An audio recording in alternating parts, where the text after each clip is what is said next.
Welcome, kind listener. My name is Gentle Fox. You may not know me now, but by the end of this masterpiece, you will, and I trust you'll think of me as an old friend. What you'll be hearing tonight is an excerpt from our Twitch stream. I hope you'll enjoy that extra ambiance and my soft-spoken voice as we explore Leo Tolstoy's classic, Anna Karenina.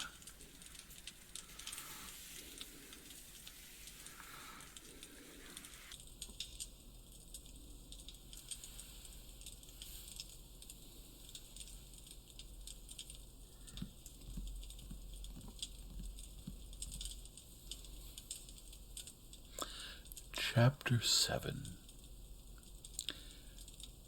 Arriving in Moscow on the morning train, Levin had gone to stay with his older half-brother Konznishev, and, after changing, entered his study, intending to tell him at once what he had come for and to ask his advice. But his brother was not alone.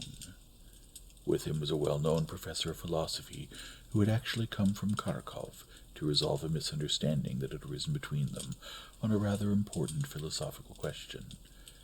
The professor was engaged in heated polemics with the materialists. Sergei Koznishev had followed those polemics with interest, and, after reading the professor's last article, had written him a letter with his objections. He had reproached the professor with making rather large concessions to the materialists, and the professor had come at once to talk it over. The discussion was about a fashionable question. Is there a borderline between psychological and physiological phenomenon in human activity, and where does it lie?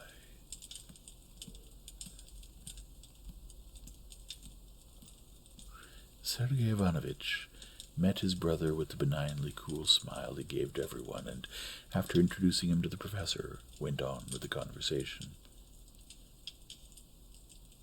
The small, yellow-skinned man in the spectacles, with a narrow brow, turned away from the conversation for a moment to greet Levin, and, paying no further attention to him, went on talking.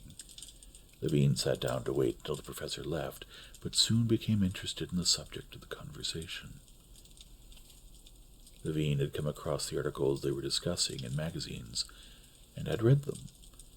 Being interested in them as a development to the basis of natural science, familiar to him from his studies at the university, but he had never brought together these scientific conclusions about the animal origin of man, about reflexes, biology, and sociology, with those questions about the meaning of life and death which lately had been coming more and more often to his mind.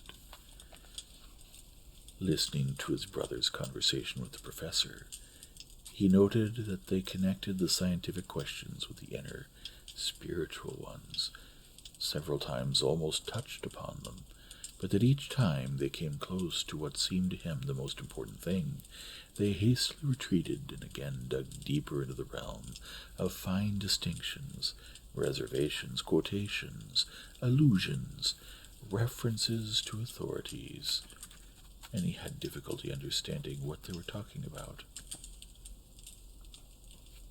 "I cannot allow," Sergei Ivanovitch said with his usual clarity and precision of expression and elegance of diction, "I can by no means agree with Kais that my whole notion of the external world stems from sense impressions. The fundamental concept of being itself is not received through the senses, for there exists no special organ for conveying that concept." "Yes, but they, Worst and Nost and Pripasov, will reply to you that your consciousness of being comes from the totality of your senses and your impressions, that this consciousness of being is the result of sensations. Worst even says directly that where there are no sensations, there is no concept of being." "I would say the reverse," Sergei Ivanovitch began. But here again it seemed to Levin that, having approached the most important thing, they were once more moving away, and he decided to put a question to the professor. "Therefore, if my senses are destroyed, if my body dies, There can be no further existence? He asked. The professor, vexed and as if mentally pained by the interruption, turned to the strange questioner, who looked more like a barge hauler than a philosopher, then shifted his gaze to Sergei Ivanovitch as if to ask, "What can one say to that?" But Sergei Ivanovitch, who spoke with far less strain and one-sidedness than the professor, and in whose head there still remained room enough both for responding to the professor and for understanding the simple and natural point of view from which the question had been put, smiled and said, "That question we still have no right to answer." "We have no data," the professor confirmed, and went on with his arguments.